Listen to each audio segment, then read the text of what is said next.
آیت نمبر 45 سورہ النحل۔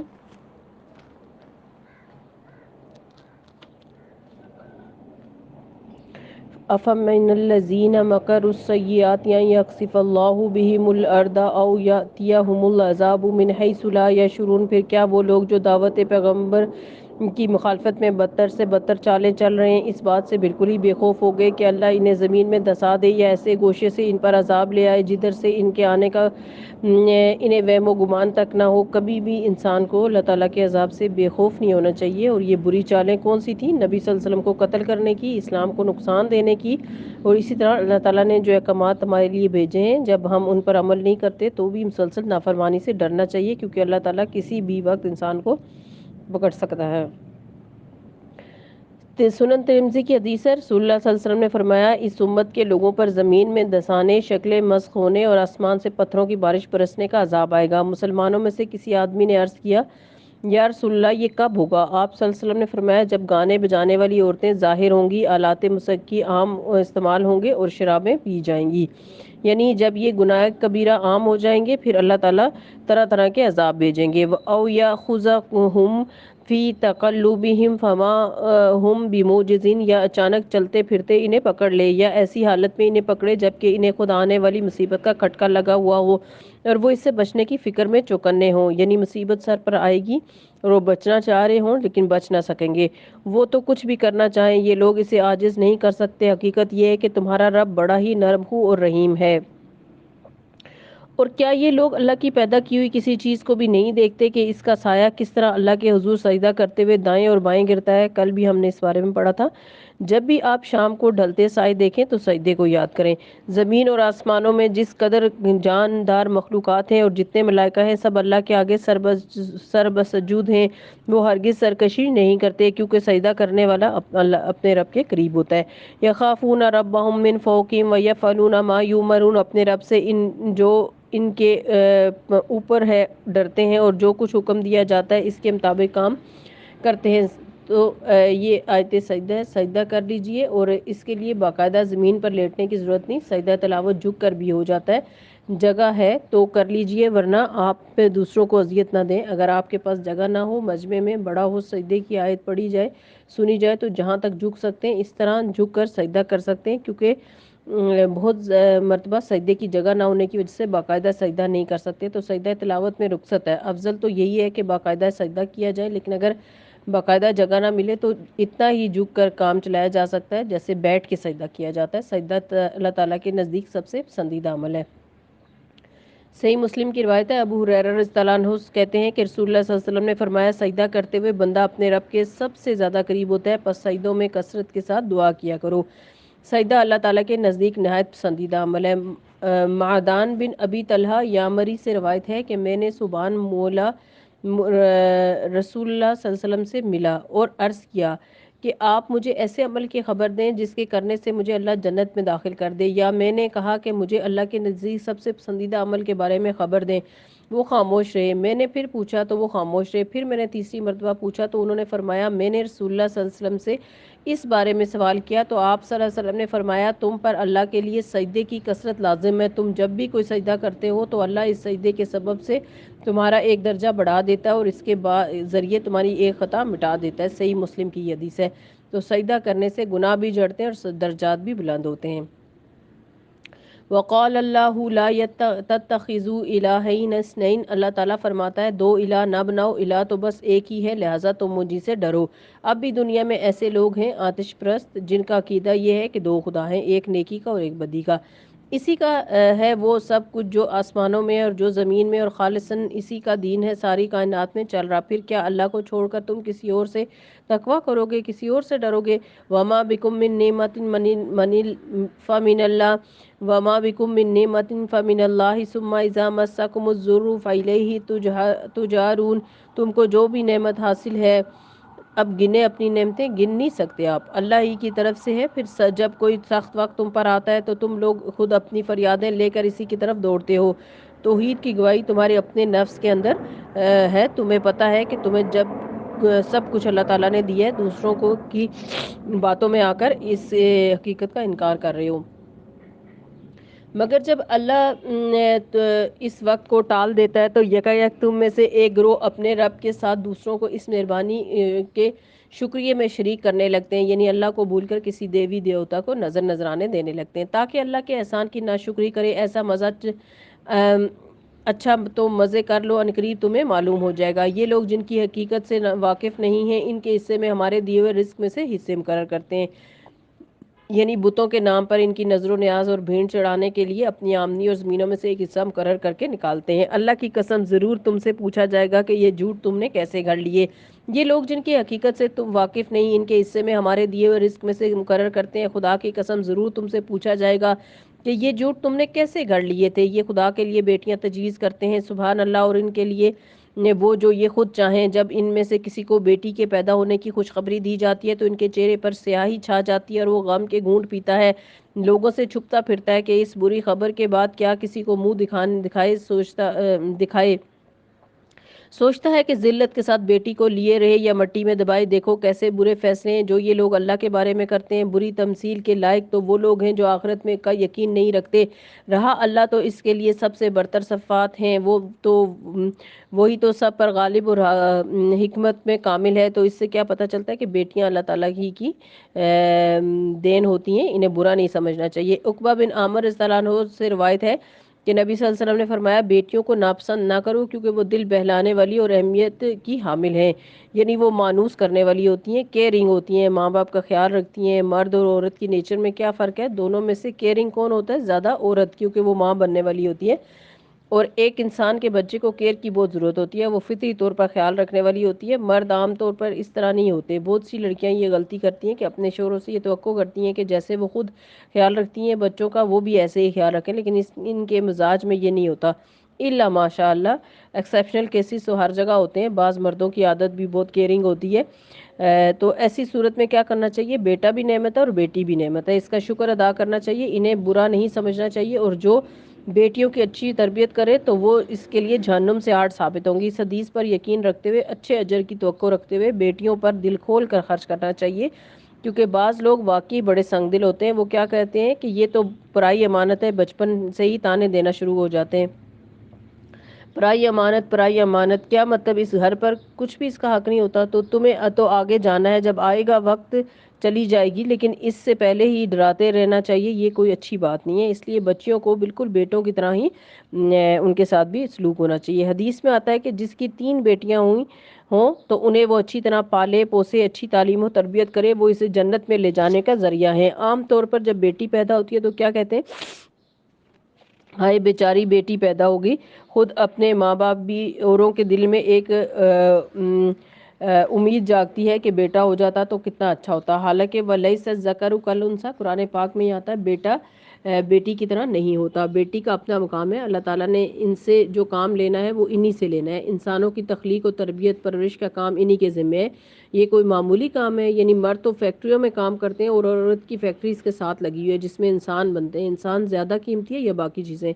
بیٹی ہونے کو، عورت ہونے کو کبھی بھی حقیر نہ سمجھے۔ معاشرے نے یا تو اعتماد ختم کر دیا ہے لڑکیوں کا، یا پھر انہیں باغی یا سرکش بنا دیا ہے۔ دونوں رویے غلط ہیں۔ اللہ تعالیٰ نے ہمیں جو پیدا کیا اسے خوشی سے قبول کرنا ہے، جو ہمیں دے اسے بھی خوشی سے قبول کریں۔ یہ دور جہالت کا رواج تھا، مسلمان ہو کے تو ہمیں دور جہالت کی رسموں پر نہیں چلنا، مسلمان ہو کے نبی صلی اللہ علیہ وسلم کی سنت اور آپ صلی اللہ علیہ وسلم کے طریقے پر عمل کرنا ہے۔ آپ صلی اللہ علیہ وسلم کی بیٹیوں کا کس قدر خیال کیا کرتے تھے، ان سے محبت کتنی کرتے تھے، سیدہ فاطمہ رضی اللہ عنہا کے ساتھ کیا معاملہ کرتے تھے، جب وہ آتی تھی تو وہ آپ صلی اللہ علیہ وسلم ان کے لیے اٹھ کے کھڑے ہو جاتے تھے، ان کے لیے اپنی جگہ چھوڑ دیتے تھے، ان کے ماتھے پر بوسہ دیتے تھے، ان کے بچوں سے پیار کرتے تھے، اور جب آپ صلی اللہ علیہ وسلم دنیا سے رخصت ہونے والے تھے تو اس وقت آپ صلی اللہ علیہ وسلم نے ان کے کان میں خوشخبری دی کہ تم سب سے پہلے آ کر مجھ سے ملو گی، اور وہ بھی ان سے بہت محبت کرتی تھیں۔ اگر باپ بیٹی کی محبت دیکھنا ہو تو سیدہ فاطمہ رضی اللہ عنہا اور حضور اقدس صلی اللہ علیہ وسلم کے آپس میں تعلق دیکھیں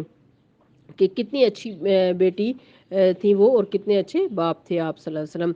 اگر کہیں اللہ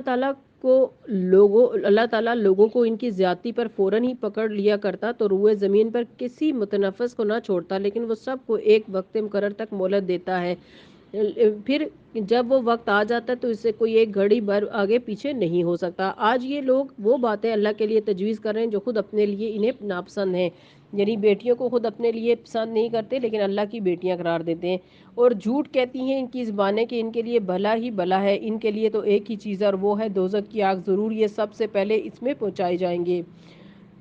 اللہ کی قسم اے محمد صلی اللہ علیہ وسلم، تم سے پہلے بھی بہت سی قوموں میں ہم رسول بھیج چکے اور پہلے بھی یہی ہوتا رہا کہ شیطان نے ان کے برے کرتوت انہیں خوشنما بنا کر دکھائے اور رسولوں کی بات انہوں نے مان کر نہ دی۔ وہی شیطان آج لوگوں کے بھی سرپرست بنا ہوا ہے اور یہ دردناک سزا کے مستحق بن رہے ہیں۔ ہم نے کتاب تم پر اس لیے نازل کی ہے کہ تم ان اختلافات کی حقیقت ان پر کھول دو جن میں یہ پڑے ہوئے ہیں، کتاب رہنمائی اور رحمت بن کر اتری ان لوگوں کے لیے جو اسے مان لیں۔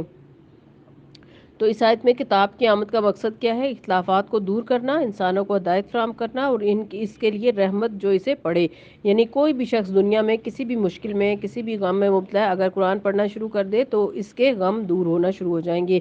واللہ انزل من السماء ماء فاحیا به الارض بعد موتها، اللہ نے آسمان سے پانی برسایا اور یکا یک مردہ پڑی ہوئی زمین میں اس کی بدولت جان ڈال دی۔ یقیناً اس میں ایک نشانی ہے ان لوگوں کے لیے جو سنتے ہیں۔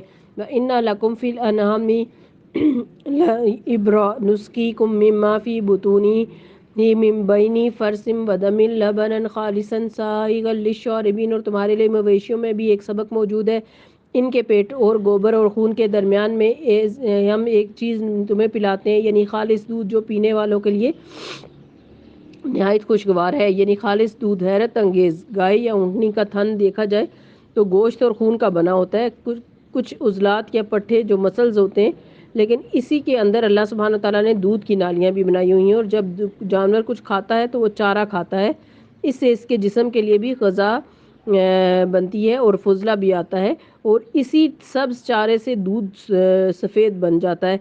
جانور کے جسم میں کون سی چیز سفید ہے یا کون سی چیز ہے جو اسے سفید کر رہی ہے؟ اللہ تعالیٰ چاہتا تو دودھ کا رنگ بھی لال یا جام شری جیسا ہو جاتا، یا پھر سبز کسی اور شربت جیسا بنا کر بھیج دیتا۔ کتنا بے داغ پرفیکٹ کلر ہے سفید! کیا اللہ تعالیٰ کی شان ہے! دودھ کو دیکھتے ہی ایک عجیب سی کیفیت ہوتی ہے، کیا چیز اللہ تعالیٰ نے بنائی ہے! کیا ذائقہ ہے اس کا، کیا رنگ ہے، خوشبو کیسی ہے، کتنے فائدے ہیں اس کے، مکمل غذا ہے۔ بچے جب کچھ نہیں کھاتے تو صرف دودھ پر زندہ رہ سکتے ہیں، اور یہ آتا کہاں سے؟ اس کا اصل سورس دیکھو، پھر تمہیں پتہ چلے کہ اللہ تعالیٰ کی کتنی بڑی نشانی ہے یہ، جو پینے والوں کے لیے نہایت خوشگوار ہے۔ حدیث میں آتا ہے کہ دودھ بہترین صدقہ بھی ہے اور بہترین غذا بھی۔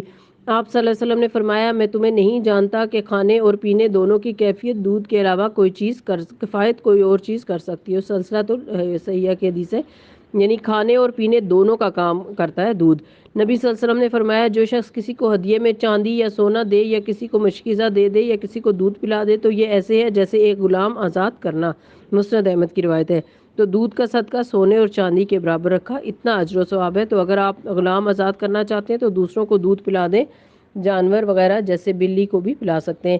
اسی طرح کھجور کے درختوں اور انگور کی بیلوں سے بھی ہم تمہیں ایک چیز پلاتے ہیں جسے تم نشہ آور بھی بنا لیتے ہو اور پاک رزق بھی، شراب بھی بنتی ہے اور جوس بھی بنتا ہے۔ کھجور کے درختوں اور انگور کی بیلوں سے آپ کو نبیذ بنانا آتا ہے۔ کھجور کو توڑ کے رات کو اسے بھگو کے صبح اسے مسل کر آپ اس کا ڈرنک پی سکتے ہیں، اور اگر اسے رکھ دیا جائے تو اس کے اندر خمار پیدا ہو جاتا ہے، پھر وہ ٹاکسک ہو جاتا ہے، زہریلا ہو جاتا ہے۔ تو اللہ تعالیٰ فرماتا ہے کہ ایک ہی چیز ہے جس میں فائدے بھی ہیں، تم اسے بگاڑ کے نقصان دہ بھی بنا لیتے ہو، اللہ تعالیٰ کی نافرمانی کے کام بھی ہوتے ہیں۔ یقیناً اس میں ایک نشانی ہے عقل سے کام لینے والوں کے لیے۔ اور دیکھو تمہارے رب نے شہد کی مکھی پر یہ بات وحی کی، تو آج تو پورے اس پارے میں نشانیاں ہی نشانیاں، جدھر آنکھ اٹھا کر دیکھو ادھر ہی اللہ تعالیٰ کی قدرت کی کوئی نہ کوئی نشانی نظر آئے گی۔ انسانوں سے لے کر جانور تک، زمین سے آسمان مخلوق تک، کھانے پینے کی چیزیں، اور پھر اب شہد کی مکھی کی بات یہاں پر ہو رہی ہے۔ وَأَوْحَىٰ رَبُّكَ إِلَى النَّحْلِ أَنِ اتَّخِذِي مِنَ الْجِبَالِ بُيُوتًا وَمِنَ الشَّجَرِ وَمِمَّا يَعْرِشُونَ ثُمَّ كُلِي مِن كُلِّ الثَّمَرَاتِ فَاسْلُكِي سُبُلَ رَبِّكَ ذُلُلًا يَخْرُجُ مِن بُطُونِهَا شَرَابٌ مُخْتَلِفٌ أَلْوَانُهُ فِيهِ شِفَاءٌ لِّلنَّاسِ إِنَّ فِي ذَٰلِكَ لَآيَةً لِّقَوْمٍ يَتَفَکَّرُونَ۔ اور دیکھو تمہارے رب نے شہد کی مکھی پر یہ بات وحی کر دی، وحی کہتے ہیں خفیہ اشارے کو، اس کے دل میں ڈال دیا، چھوٹی سی مکھی، اس کا دل، اس کا شعور، اور اس میں اللہ تعالیٰ نے لائے عمل کر دی یا اس کو اشارہ کیا۔ طریقہ کیا ہے کہ یہ اللہ تعالیٰ ہی جانتا ہے، لیکن اللہ تعالیٰ نے اس کو سکھایا، کسی انسان نے اسے شہد بنانے کی ترتیب نہیں سکھائی۔ کیا وحی کی کہ اور دیکھو تمہارے رب نے شہد کی مکھی کی طرف وحی کی کہ پہاڑوں میں اور درختوں میں ٹٹیوں میں پر چڑھائی ہوئی بیلوں میں اور اپنے چھتے بنا اور ہر طرح کے پھلوں کا رس چوس اور اپنے رب کی ہموار کی ہوئی راہوں پر چلتا رہے۔ اس کے اڑنے کا بھی ایک خاص لیول ہوتا ہے، نہ اس سے اوپر اڑتی ہے نہ اس سے نیچے۔ اس وقت کی بات ہو رہی ہے جب شہد کے لیے رس لینے جاتی ہے اور ہر طرح کے پھلوں کا رس چوس اور اپنے رب کی ہموار کی ہوئی راہوں پر چلتی رہے۔ اس مکھی کے اندر سے رنگ برنگ کا شربت نکلتا ہے جس میں شفا ہے لوگوں کے لیے، یعنی وہ سب پھولوں سے رس چوس چوس کے اپنے پیٹ میں لے جاتی ہے، پھر اسے واپس الٹتی ہے اپنے چھتے کے اندر جہاں شہد کی شکل میں منہ بند ہوتا ہے اور ہم تک پہنچتا ہے۔ جیسے گائے کا دودھ سورس ہے، اسی طرح شہد کا سورس بھی معلوم ہے کریں آیا کہاں سے۔ ہم شہد کی بوتل اٹھاتے ہیں، اسے ڈال لیتے ہیں، گھماتے ہیں، پی لیتے ہیں، ڈبل روٹی کے سلائس پر لگا کر کھاتے ہیں اور غور نہیں کرتے کہ یہ آیا کہاں سے۔ آنے کی جہاں بات ہوتی ہے ہم بازار کا شیلف یاد کر لیتے ہیں کہ کسی ڈپارٹمنٹل سٹور کا کہ وہاں سے اٹھایا تھا، حالانکہ وہ آتا کہیں اور سے، اور وہ کتنی چھوٹی سی چیز ہے، کتنی معمولی سی چیز ہے جس کے اندر یہ سب کچھ تیار ہوتا ہے اور اس میں شفا بھی ہے۔ اگر آپ شہد کی مکھی کے شہد بنانے کے پروسیس کو نیٹ پر جا کے سرچ کریں تو آپ حیران رہ جائیں گے کہ یہ کتنا زبردست پروسیس ہے، اور ایک مکھی کو جو ہے وہ ایک چائے کا چمچ یا آدھا چائے کا چمچ شہد بنانے کے لیے کتنی زیادہ محنت اور کوشش کرنی پڑتی ہے۔ یقیناً اس میں بھی ایک نشانی ہے ان لوگوں کے لیے جو غور و فکر کرتے ہیں۔ مومن کی مثال شہد کی مکھی کی طرح، جیسے کھجور کے درخت کی مثال ہے ایسے شہد کی مکھی کی مثال بھی مومن جیسی ہے۔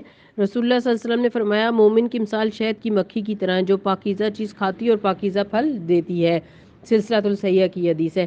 تو ہمیں بار بار تاکید کی گئی ہے کہ پاکیزہ اور طیب چیزیں کھائیں۔ تو شہد کی مکھی پاکیزہ پھل کھاتی ہے، کڑوے پھل کڑوے درختوں پر نہیں بیٹھتی اور پھر پاکیزہ رس دیتی ہے۔ نبی صلی اللہ علیہ وسلم نے فرمایا مومن کی مثال شہد کی مکھی کی مانند ہے جو پاکیزہ چیز کھاتی ہے، پاکیزہ رس خارج کرتی ہے، اور جس پھول پتی یا پتے پر بیٹھتی ہے وہ نہ ٹوٹتا ہے نہ خراب ہوتا ہے۔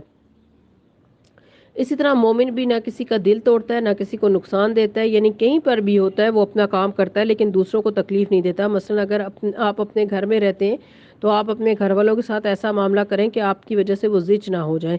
آپ رات کو پڑھ رہے ہیں تو انہیں نہ ستائیں، آپ کو نیند نہیں آ رہی تو ان کی نیند خراب نہ کریں۔ کل ہم نے پڑھا تھا سورہ رعد میں وَأَمَّا مَنْ يَنْفَعُ النَّاسَ فَيَمْكُثُ فِي الْأَرْضِ، جو لوگوں کو فائدہ دے گا وہ زمین میں ٹھہر جائے گا۔ اور آج ہمیں شہد کی مکھی کی مثال سے بتایا جا رہا ہے کہ جس طرح وہ فائدہ مند ہے اسی طرح تم بھی فائدہ مند ہو جاؤ اور ہر ایک کو فائدہ پہنچاؤ۔ اگر کسی سے کوئی کام بھی ہو تو بھی لو تو ایسے کہ اسے نقصان نہ پہنچے۔ بعض اوقات انسان فائدہ لے رہا ہوتا ہے، بعض اوقات دے رہا ہوتا ہے۔ دینے میں تو دوسرے کا فائدہ ہی فائدہ ہے، لیکن جب کوئی فائدہ لے رہا ہوتا ہے تو دوسرے کو تکلیف پہنچ سکتی ہے، تو اس کو تکلیف سے بچانا چاہیے۔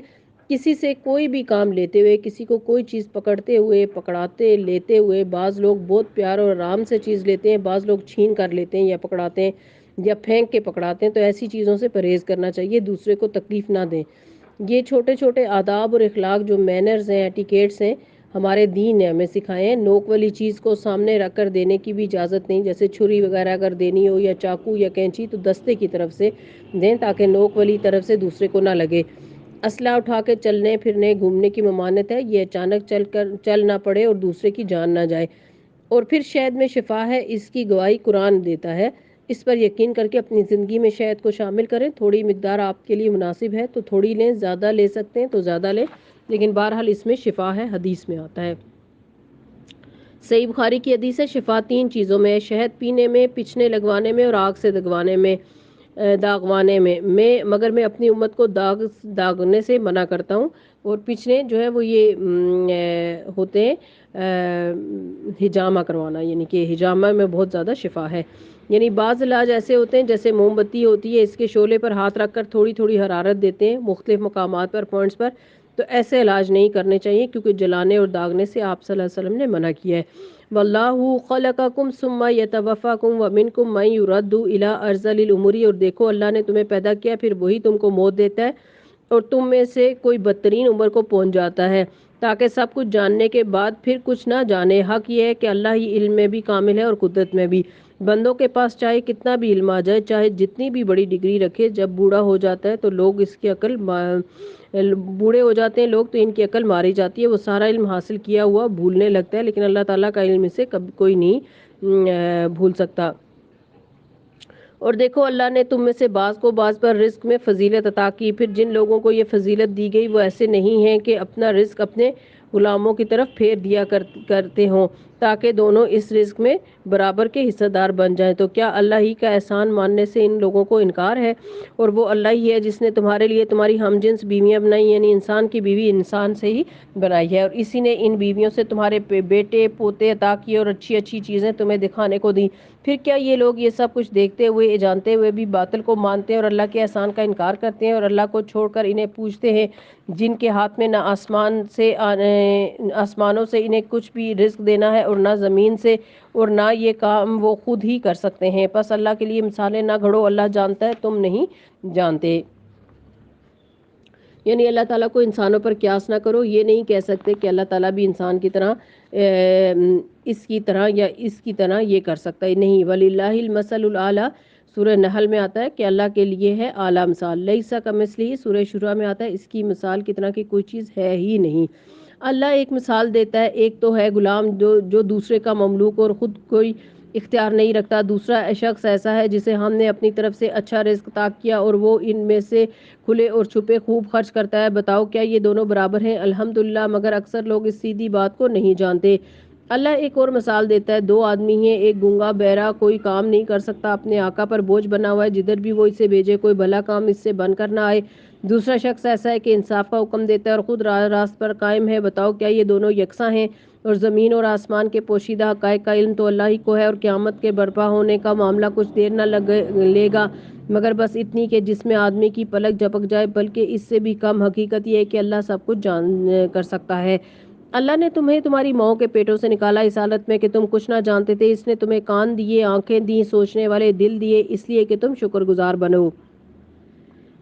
اب میں دوبارہ اس آیت کو پڑھتی ہوں، اپنے کانوں کو سوچئے، اپنے دل کو سوچئے۔ اللہ نے تمہیں تمہاری ماؤں کے پیٹوں سے نکالا، دیکھو کس راستے سے پیدا ہو کر اس دنیا میں آئے ہو، اس حالت میں کہ تم کچھ نہ جانتے تھے، بالکل لا علم جاہل ان پڑھ تھے۔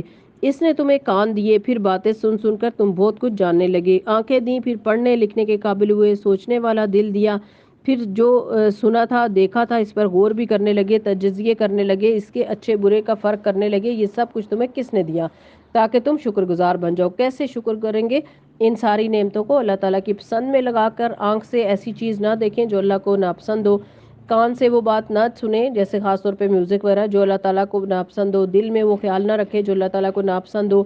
وسوسے تو آئیں گے لیکن انہیں جھٹک دیں، جیسے مکھی آتی ہے تو اسے اڑا دیتے ہیں، پھر آتی ہے پھر اڑا دیتے ہیں۔ بدگمانیاں آئیں یا اللہ کے بارے میں کوئی وسوسہ یا کوئی بیہودہ خیالات آئیں تو ان کو فوراً اڑا دینا چاہیے، جیسے مکھی کو اڑا دیا جاتا ہے بار بار۔ انہیں دل میں جگہ نہیں دینی چاہیے کیونکہ وہ دل پر بوجھ بن جاتے ہیں، دل کی سختی کا باعث بن جاتے ہیں۔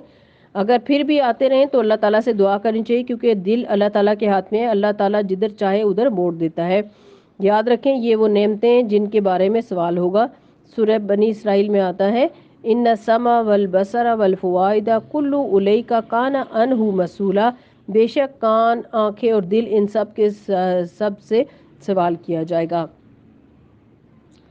رسول اللہ صلی اللہ علیہ وسلم نے فرمایا، سلسلۃ الصحیحہ کی حدیث ہے، قیامت کے دن بندے کا سب سے پہلا حساب یہ ہوگا کہ اسے کہا جائے گا کہ کیا میں نے تیرے جسم کو تیرے لیے درست نہیں کیا تھا؟ کیا میں نے تجھے ٹھنڈے پانی سے سیراب نہیں کیا تھا؟ یعنی پہلی نعمتیں جو یاد کرائی جائیں گی وہ یہ ہوں گی جب حساب لیا جائے گا انسان کا۔ الم یروا الی الطیر مسخرات فی جو السماء، کیا ان لوگوں نے کبھی پرندوں کو نہیں دیکھا کہ فضائے آسمان میں کس طرح مسخر ہے؟ اللہ کے سوا کس نے انہیں تھام رکھا ہے؟ اس میں بہت سی نشانیاں ان لوگوں کے لیے جو ایمان لاتے ہیں۔ اللہ نے تمہارے لیے تمہارے گھروں کو جائے سکون بنایا، یہ بھی اللہ کی بہت بڑی نعمت ہے۔ اس نے جانوروں کی کھالوں سے تمہارے لیے ایسے مکان پیدا کیے جنہیں تم سفر اور قیام دونوں حالتوں میں ہلکے پاتے ہو، یعنی خیمے، ہلکے نما گھر جو ہوتے ہیں، لائٹ ہاؤسز۔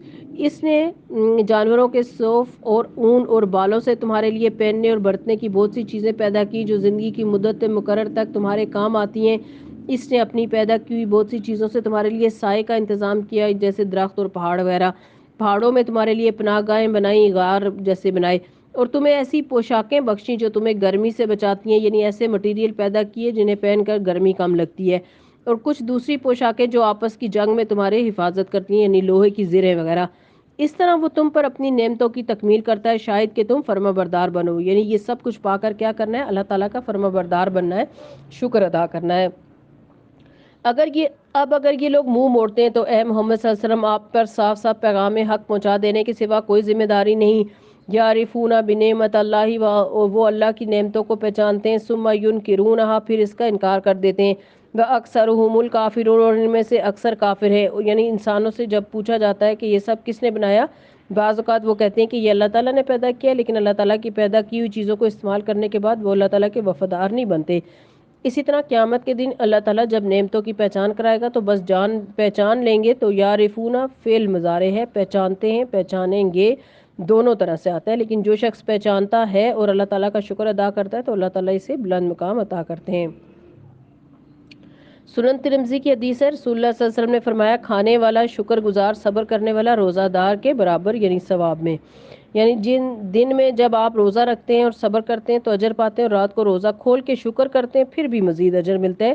جو شخص ہر لقمے پر شکر ادا کرتا ہے اس کا درجہ بلند ہوتا ہے۔ آپ نے ایک لقمہ کھایا اور الحمدللہ کہا، پانی کا گھونٹ پیا اور الحمدللہ پڑھا۔ رسول اللہ صلی اللہ علیہ وسلم نے فرمایا، اللہ تعالیٰ اس بندے سے راضی ہوتا ہے جو ایک لقمہ بھی کھائے تو اس پر اللہ کا شکر ادا کرے، یا جو مشروب کا ایک گھونٹ بھی پیے تو اس پر اللہ کا شکر ادا کرے۔ صحیح مسلم کی حدیث ہے۔ تو شکر کیا کیجئے تاکہ شاکرین میں آپ کا نام لکھا جا سکے۔ انہیں کچھ ہوش بھی ہے کہ اس روز کیا بنے گا جب ہم ہر امت میں سے ایک گواہ کھڑا کریں گے، پھر کافروں کو نہ حجتیں پیش کرنے کا موقع دیا جائے گا، نہ ان سے توبہ استغفار ہی کا مطالبہ کیا جائے گا۔ ظالم لوگ جب ایک دفعہ عذاب دیکھ لیں گے تو اس کے بعد نہ ان کے عذاب میں کوئی تخفیف کی جائے گی اور نہ انہیں ایک لمحے بھر کی مہلت دی جائے گی۔ اور جب وہ لوگ جنہوں نے دنیا میں شرک کیا تھا اپنے ٹھہرائے ہوئے شریکوں کو دیکھیں گے تو کہیں گے کہ اے پروردگار، یہی ہیں ہمارے وہ شریک جنہیں ہم تجھے چھوڑ کر پکارا کرتے تھے۔ اس پر ان کے وہ معبود انہیں صاف جواب دیں گے کہ تم جھوٹے ہو۔ اس وقت یہ سب لوگ اللہ کے آگے جھک جائیں گے اور ان کی وہ ساری افترا پردازیاں رفو چکر ہو جائیں گی جو یہ دنیا میں کرتے رہے تھے، یعنی جو جھوٹ انہوں نے گڑے تھے، تعویلیں گھڑی تھی۔ جن لوگوں نے خود کفر کی راہ اختیار کی اور دوسروں کو اللہ کی راہ سے روکا، انہیں ہم عذاب پر عذاب دیں گے اس فساد کے بدلے جو وہ دنیا میں برپا کرتے رہے۔ اے محمد صلی اللہ علیہ وسلم، انہیں اس دن سے خبردار کر دو جبکہ ہم ہر امت میں خود انہی کے اندر سے ایک گواہ کھڑا کریں گے جو اس کے مقابلے میں شہادت دے گا، اور ان لوگوں کے مقابلے میں شہادت دینے کے لیے ہم آپ کو لائیں گے کہ آپ صلی اللہ علیہ وسلم نے جو پیغام دیا تھا انہیں نہیں پیغام پہنچا دیا تھا یا نہیں۔ تو آپ صلی اللہ علیہ وسلم نے تو پہنچا دیا، اب امت کا کام ہے اس پیغام کو آگے بڑھائے، اور یہ اسی شہادت کی تیاری ہے کہ ہم نے یہ کتاب آپ صلی اللہ علیہ وسلم پر نازل کر دی ہے اور ہر چیز کی صاف صاف وضاحت کرنے والی اور ہدایت اور رحمت اور بشارت ہے ان لوگوں کے لیے جنہوں نے سر تسلیم خم کر دیا۔ ان اللہ یامر بالعدل والاحسان وایتاء ذی القربی وینہی عن الفحشاء والمنکر والبغی یعظکم لعلکم تذکرون۔ اللہ عدل اور احسان اور صلہ رحمی کا حکم دیتا ہے اور بدی و بے حیائی اور ظلم و زیادتی سے منع کرتا ہے، وہ تمہیں نصیحت کرتا ہے تاکہ تم سبق لو۔ عدل کہتے ہیں آپ کے ساتھ جیسا سلوک کوئی کرے ویسا ہی اس کے ساتھ سلوک کیا جائے، اور عدل و اعتدال کی راہ، ہر چیز میں معتدل رویہ اختیار کرو، اور احسان کیا ہے؟ اچھا عمل، اور جو اچھا نہ بھی کرے اس کے جواب میں اچھا کام کرنا۔ ان اللہ یامر بالعدل والاحسان وایتاء ذی القربی، اور رشتہ داروں کو دینا، صلہ رحمی کرنا ان کن کن چیزوں سے روکتا ہے؟ الفحشاء، بے حیائی کی باتیں، بے حیائی کے کام جن کا مقصد اور منشا شہوت کی تسکین ہو۔ بعض اوقات لوگوں نے بے حیائی کا نام آرٹ رکھا ہوتا ہے اور فنون لطیفہ کے نام انتہائی غلط کام کرتے ہیں۔ المنکر، برائی جیسے تمام شریعتوں نے برا کہا۔ البغی، زیادتی، سرکشی، یعنی اپنی حد سے باہر نکل کر دوسرے کے اوپر ظلم و زیادتی کرنا، خواہ خالق کا حق ہو مخلوق کا ہو۔ یعظکم لعلکم تذکرون، وہ تم کو نصیحت کرتا ہے تاکہ تم سبق سیکھو، یعنی کرنے کا کام کرو اور نہ کرنے کے کام نہ کرو۔ تو کیا کرنا ہے؟ یہ تین کام جو کرنے کو کہے گئے وہ کرنے، اور جن تین سے روکا گیا ان سے رک جانا ہے۔ وَأَوْفُوا بِعَہْدِ اللَّهِ، اور اللہ کے عہد کو پورا کرو جبکہ تم نے اس سے کوئی عہد باندھا ہو، اور اپنی قسمیں پختہ کرنے کے بعد توڑ نہ ڈالو جبکہ تم اللہ کو اپنے اوپر گواہ بنا چکے ہو۔ اللہ تمہارے سب افعال سے باخبر ہے۔ تمہاری حالت اس عورت کی سی نہ ہو جائے جس نے آپ ہی اپنے محنت سے سوت کاتا اور پھر آپ ہی اسے ٹکڑے ٹکڑے کر ڈالا، سارا کچھ کر کے محنت کر کے اس نے دھاگے توڑ دیے۔ تم اپنی قسموں کو آپس میں معاملات میں مکر و فریب کا ہتھیار بناتے ہو تاکہ ایک قوم دوسری قوم سے بڑھ کر فائدے حاصل کرے، حالانکہ اللہ اس عہد و پیما کے ذریعے تم کو آزمائش میں ڈالتا ہے، اور ضرور وہ قیامت کے روز تمہارے تمام اختلافات کی حقیقت تم پر کھول دے گا۔ مراد اس سے یہ ہے کہ انسان اچھا کام کرنے کے بعد اسے ضائع نہ کرے، یہ ایسے ہی ہے کہ محنت کر کے سود کاٹنے کے بعد اسے توڑ دینا اور اس سے کوئی فائدہ نہ اٹھانا، کیونکہ وہ ٹوٹے ہوئے دھاگے کسی کام کے نہیں ہوتے، بیکار سی چیزیں بن کر رہ جاتے ہیں۔ اسی طرح عہد کر کے کسی کے ساتھ اسے بھی توڑنا نہیں چاہیے، کیونکہ اس سے بھی بہت سی خرابیاں لاحق ہوتی ہیں۔ اگر اللہ کی مشیت یہ ہوتی کہ تم میں کوئی اختلاف نہ ہو تو وہ تم سب کو ایک ہی امت بنا دیتا، مگر جسے وہ چاہتا ہے گمراہی میں ڈال دیتا ہے اور جسے چاہتا ہے راہ راست دکھا دیتا ہے، اور ضرور تم سے تمہارے اعمال کی باز پرس ہو کر رہے گی۔ اور اے مسلمانوں، تم اپنی قسموں کو آپس میں ایک دوسرے کو دھوکہ دینے کا ذریعہ نہ بنا لینا، یعنی قسم کھا کے دوسرے کو بیوقوف نہ بنانا۔ کہیں ایسا نہ ہو کہ کوئی قدم جمنے کے بعد اکھڑ جائے، یعنی کوئی شخص اسلام کی طرف آتے آتے پیچھے رہ جائے۔ اور تم یعنی یہ کیسے ہوگا کہ آپ پر کوئی یقین کر کے دین اسلام میں آیا اور آپ کی بے ایمانی یا جھوٹ بولنے کی عادت نے اسے پھر دین سے متنفر کر دیا، اور تم اس جرم کی پاداش میں کہ تم نے لوگوں کو اللہ کی راہ سے روکا برا نتیجہ دیکھو اور سخت سزا بھگتو۔ اس آیت سے اصول یہ پتہ چلتا ہے کہ جب کوئی شخص کسی کو اللہ تعالیٰ کے راستے سے روکتا ہے، چاہے زبان کے ذریعے، چاہے اپنے کسی عمل کے ذریعے، بد اخلاقی کے ذریعے، تو اسے روکنے کا وبال بھی روکنے والے کو پڑتا ہے۔ اللہ کے عہد کو تھوڑے فائدے کے بدلے نہ بیچو۔ جو کچھ اللہ کے پاس ہے وہ تمہارے لیے زیادہ بہتر ہے اگر تم جانو۔ جو کچھ تمہارے پاس ہے وہ خرچ ہو جانے والا ہے، اور جو کچھ اللہ کے ساتھ پاس ہے وہی باقی رہنے والا ہے، اور ہم ضرور صبر سے کام لینے والوں کو ان کے اجر ان کے بہترین اعمال کے مطابق دیں گے۔ تو جو شخص بھی نیک عمل کرے گا، من عمل صالحا من ذکر او انثی، خواہ وہ مرد ہو یا عورت، وہو مومن، شرط یہ ہے کہ وہ مومن ہو۔ فَلَنُحْيِيَنَّهُ حَيَاتًا طَيِّبَةً، اسے ہم دنیا میں پاکیزہ زندگی بسر کرائیں گے۔ جو شخص اچھے کام کرے گا اللہ تعالیٰ اسے دنیا میں بھی اچھی بھلائی اور پاکیزگی عطا کریں گے۔ وَلَنَجْزِيَنَّهُمْ أَجْرَهُمْ بِأَحْسَنِ مَا كَانُوا يَعْمَلُونَ، اور آخرت میں ایسے لوگوں کو ان کے اجر ان کے بہترین اعمال کے مطابق بخشیں گے۔ فَإِذَا قَرَأْتَ الْقُرْآنَ فَاسْتَعِذْ بِاللَّهِ مِنَ الشَّيْطَانِ الرَّجِيمِ، پھر جب تم قرآن پڑھنے لگو تو شیطان رجیم سے اللہ کی پناہ مانگ لیا کرو۔ ایک اور اصول، قرآن مجید پڑھنے سے پہلے اعوذ باللہ من الشیطان الرجیم پڑھنا ضروری ہے۔ اسے ان لوگوں پر تسلط حاصل نہیں ہوتا جو ایمان لاتے اور اپنے رب پر بھروسہ کرتے ہیں۔ ان کا زور تو انہی لوگوں پر چلتا ہے جو اسے اپنے دوست بناتے ہیں اور اس کے بہکانے سے شرک کرتے ہیں۔ شیطان کا زور کس پر چلتا ہے؟ جو ذکر سے منہ موڑتا ہے، جو جماعت سے پیچھے رہ جاتا ہے۔ رسول اللہ صلی اللہ علیہ وسلم نے فرمایا، سنن ابی داؤد کی روایت ہے، جس کسی گاؤں یا بستی میں 3 فرد بھی ہوں اور ان میں نماز باجماعت کا اہتمام نہ ہو تو شیطان ان پر مسلط ہو جاتا ہے، لہٰذا تم جماعت کو لازم پکڑو۔ بھیڑیا ہمیشہ دور رہنے والی اکیلی بکری ہی کو کھاتا ہے۔ اسی طرح اور بھی کام تلاش کر سکتے ہیں جن کی وجہ سے شیطان انسان پر مسلط ہوتا ہے۔ وَإِذَا بَدَّلْنَا آیَةً مَّكَانَ آیَةٍ، جب ہم ایک آیت کی جگہ دوسری آیت نازل کرتے ہیں، اللہ تعالیٰ بہتر جانتا ہے کہ وہ کیا نازل کرے، تو یہ لوگ کہتے ہیں کہ تم یہ قرآن خود گھڑ لائے۔ اصل بات یہ ہے کہ ان میں سے اکثر لوگ حقیقت سے ناواقف ہیں۔ ان سے کہیے کہ اسے تو روح القدس یعنی جبرائیل علیہ السلام نے ٹھیک میرے رب کی طرف سے بتدریج نازل کیا تاکہ ایمان لانے والوں کے ایمان کو پختہ کرے اور فرما برداروں کو زندگی کے معاملات میں سیدھی راہ بتائے اور انہیں فلاح و سعادت کی خوشخبری دے۔ ہمیں معلوم ہے یہ لوگ تمہارے متعلق کہتے ہیں کہ اس شخص کو ایک آدمی سکھاتا پڑھاتا ہے، یعنی جبرائیل نہیں آتے، کسی انسان سے قرآن سیکھتے ہیں آپ صلی اللہ علیہ وسلم۔ حالانکہ ان کا اشارہ جس آدمی کی طرف ہے اس کی زبان عجمی ہے، یعنی جس غلام کو اس چیز کا یہ الزام دے رہے تھے کہ وہ نبی صلی اللہ علیہ وسلم کو پڑھاتا ہے، اس کو تو عربی آتی نہیں تھی، اور یہ صاف عربی زبان ہے۔ حقیقت یہ ہے کہ جو لوگ اللہ کی آیات کو نہیں مانتے، اللہ کبھی انہیں صحیح بات تک پہنچنے کی توفیق نہیں دیتا۔ صحیح راستہ پانے کے لیے کتاب پر ایمان لانا ضروری ہے۔ ایسے لوگوں کے لیے دردناک عذاب ہے۔ جھوٹی باتیں نبی نہیں گھڑتا، بلکہ جھوٹ وہ لوگ گھڑ رہے ہوتے ہیں جو اللہ کی آیات کو نہیں مانتے، وہی حقیقت میں جھوٹے ہیں۔ جو شخص ایمان لانے کے بعد کفر کرے، وہ اگر مجبوراً کیا گیا ہو اور دل اس کا ایمان پر مطمئن ہو تب تو خیر، مگر جس نے دل کی رضامندی سے کفر کو قبول کر لیا اس پر اللہ کا غضب ہے، اور ایسے لوگوں کے لیے بڑا عذاب ہے۔ یہ اس لیے کہ انہوں نے آخرت کے مقابلے میں دنیا کی زندگی کو پسند کر لیا، اور اللہ کا وعدہ ہے کہ وہ ان لوگوں کو راہ نجات دکھاتا ہے جو اس کی نعمت کا کفران کریں۔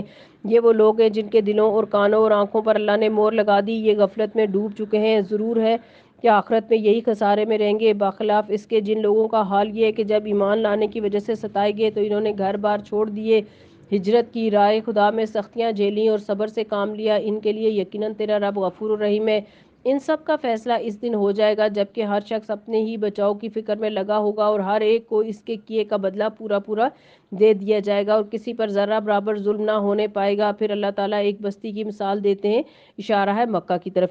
وَضَرَبَ اللَّهُ مَثَلًا قَرْيَةً كَانَتْ آمِنَةً مُطْمَئِنَّةً يَأْتِيهَا رِزْقُهَا رَغَدًا مِنْ كُلِّ مَكَانٍ فَكَفَرَتْ بِأَنْعُمِ اللَّهِ فَأَذَاقَهَا اللَّهُ لباس الجوع والخوف بما كانوا يصنعون۔ اللہ ایک بستی کی مثال دیتا ہے، وہ امن و اطمینان کی زندگی بسر کر رہی تھی اور ہر طرف سے اسے فراغت رزق پہنچ رہا تھا کہ اس نے اللہ کی نعمتوں کا کفران شروع کر دیا، جب پیغمبر کو نہیں مانا، ایمان نہیں لائے۔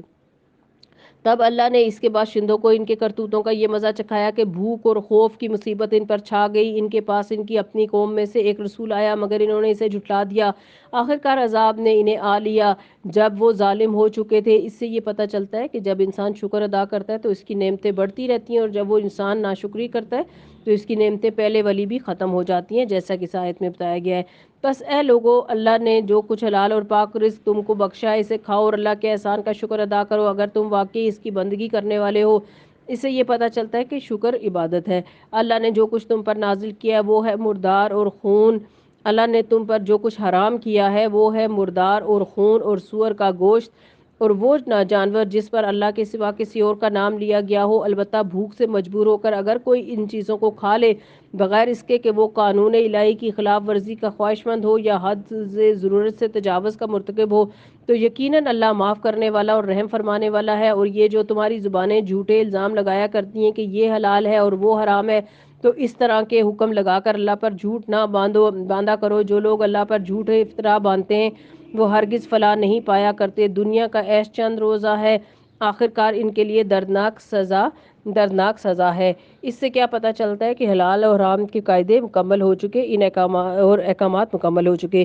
رسول اللہ صلی اللہ علیہ وسلم نے فرمایا، صحیح مسلم کی حدیث ہے، ایک دن رسول اللہ صلی اللہ علیہ وسلم خطبے میں ارشاد فرمایا، سنو، میرے رب نے مجھے یہ حکم دیا ہے کہ میں تم لوگوں کو وہ باتیں سکھا دوں جن باتوں سے تم لا علم ہو۔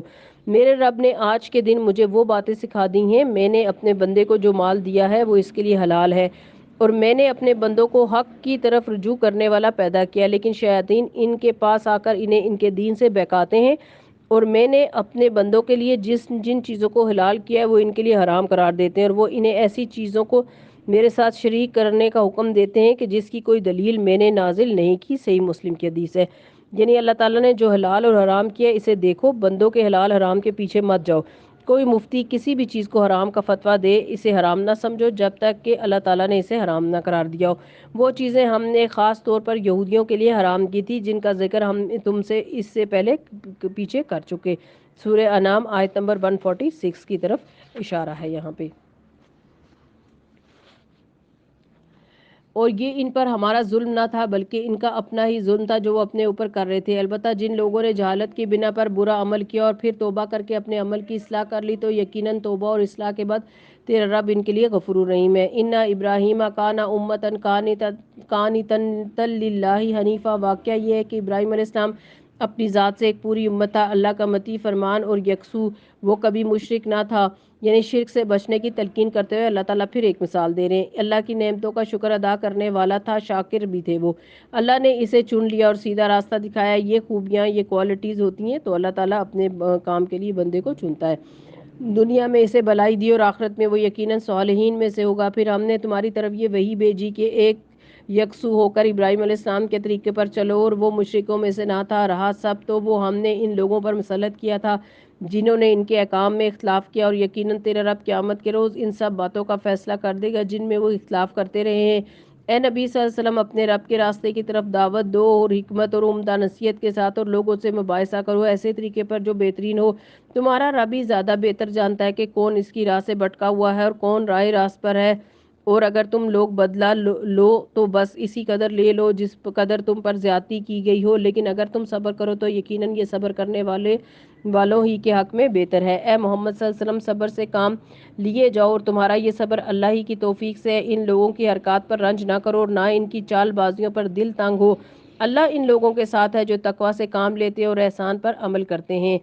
جس بات کا اللہ تعالیٰ نے اس پارے کی آیت نمبر 90 میں حکم دیا کہ ان اللہ یامر بالعدل والاحسان، جو اللہ تعالیٰ کا حکم مان لیتا ہے پھر اللہ تعالیٰ اس کی مدد فرماتا ہے۔ تو اگر آپ بھی چاہتے ہیں کہ اللہ تعالیٰ ہر مشکل میں آپ کی مدد کریں، پھر آپ کیا کریں؟ اللہ تعالیٰ کے احکامات کو مانیں اور دوسروں کے ساتھ احسان کا معاملہ اختیار کریں۔ اللہ تعالیٰ ہمیں بہترین توفیق دے احسان کرنے کی اور ہمیں محسنین میں شامل فرمائے، آمین۔